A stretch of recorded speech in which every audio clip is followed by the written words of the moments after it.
Book 164. Good morning, good morning. Welcome back to Morning Motivation with Matthew Daniels, and today I'm going to tell you guys about X marks the spot.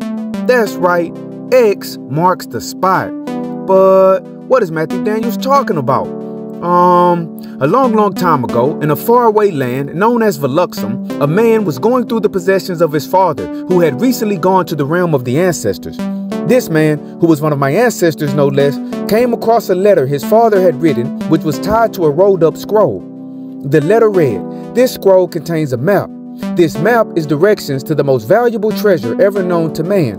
The journey is perilous, and everyone who has gone looking for it has died. Anyone who reaches the X on this map will be greatly rewarded." Thrilled at this find, the man quickly went to his two closest friends and showed them what he had found. The three friends then agreed to attempt to locate this treasure together.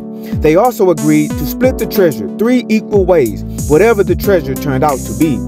The friends examined the map, and after much study, they determined that one of the landmarks on the map was the mountain where the hero Gabriel was said to have fought the giant lizard, so they decided to begin their journey there. Wasting no time, they gathered provisions and weapons and headed out. On their journey, they spent their days talking about all of the things that they would do with their riches. One friend wanted to purchase land and slaves and create for himself a mini kingdom of sorts and rule it as a quasi-monarch.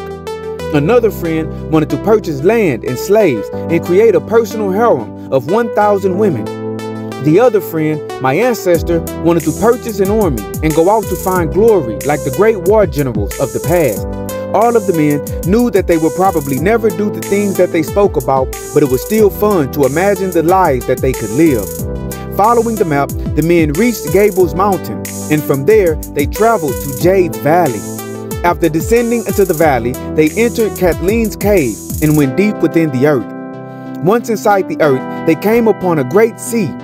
This sea was called the Sea of James, and the map showed that in the center of it was an island. On this island, there was the X, which marked the spot where the treasure was. On this journey, the man who found the map was overcome with feelings of greed. So, while his friends were distracted, he took his weapon and struck them upon their heads, trying to wound them to the point of death. He then found the bridge, which led to the island, and he crossed it swiftly. When he had almost reached the other side, he saw that his friends were still alive, and they had begun to pursue him across. Thinking quickly, he used his tools and set the bridge on fire behind him and rushed across to the island. His friends turned back and the bridge collapsed into the sea. The man then reached the X and found a letter tied to a tree. Thinking this would give him the treasure, he read the letter with joy. "Congratulations," the letter read. "You have reached the most valuable treasure known to man.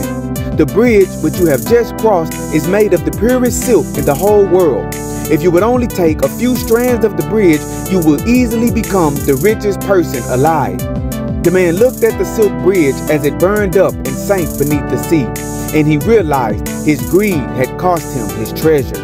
And so, the morning motivation of today is, X marks the spot. Many a man and many a woman have been made fools of by this thing we call greed. We can be promised a great thing if we would only go and search for it, and we can face many dangers and snares in our search.